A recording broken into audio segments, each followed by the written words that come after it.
membawa Kristus kepada bangsa-bangsa dan bangsa-bangsa kepada gereja Tuhan. Mengganggu Tuhan. 16 Oktober 2025. Lukas bab 18 ayat 1 hingga 8. Kemudian Yesus menceritakan ibarat ini untuk mengajar mereka bahawa mereka harus sentiasa berdoa dan tidak putus asa. Yesus berkata, di dalam sebuah kota ada seorang hakim yang tidak takut akan Allah atau mempedulikan sesiapa. Di kota itu juga ada seorang balu yang kerap kali datang kepada hakim itu untuk menuntut keadilan terhadap lawannya. Sekian lama hakim itu menolak tuntutannya, tetapi akhirnya dia berkata dalam hatinya, walaupun aku tidak takut akan Allah dan tidak pedulikan sesiapa pun, tetapi disebabkan balu ini terus mengganggu aku, biarlah aku mengadili tuntutannya. Jika tidak, dia akan terus-menerus datang dan mengganggu aku. Tuhan menambah, dengarlah apa yang dikatakan oleh hakim yang tidak adil itu. Tidakkah Allah akan membela umat pilihannya yang berseru kepadanya siang dan malam? Adakah dia akan bertangguh untuk melaksanakan keadilan bagi mereka? Aku berkata kepadamu bahawa Allah akan melaksanakan keadilan bagi mereka dengan segera.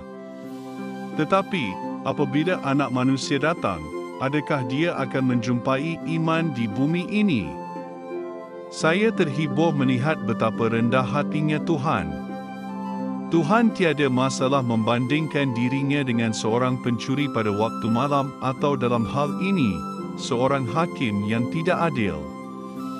Hakim ini mempunyai satu masalah, iaitu seorang balu yang tidak berhenti-henti mengganggunya.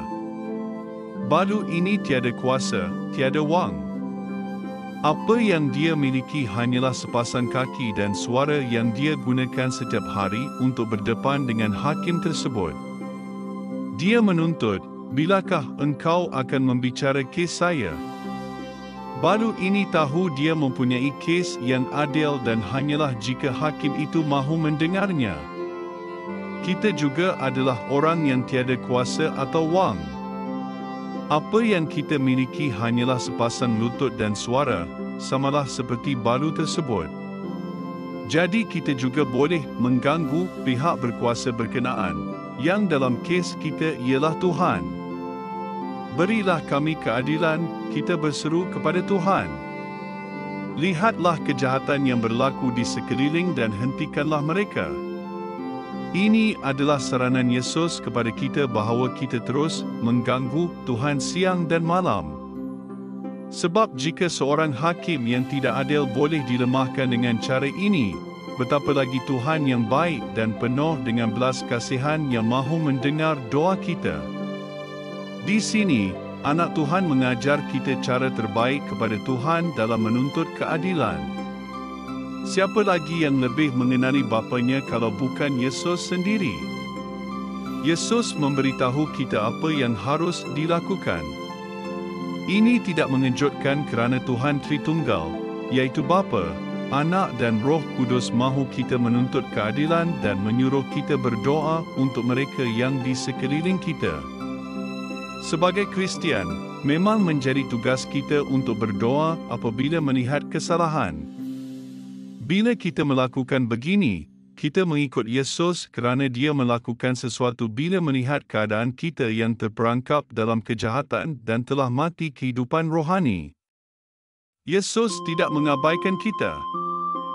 Dia datang ke dunia untuk menjadi juru selamat kita. Dia menyerahkan nyawanya di atas kayu salib untuk menyelamatkan kita dan bangkit semula dari kematian selepas 3 hari. Yesus membantu kita yang dalam kesusahan.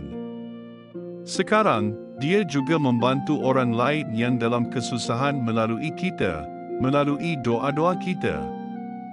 Kita berdoa, Bapa Syurgawi, Engkau melihat keadaan negara dan dunia saya.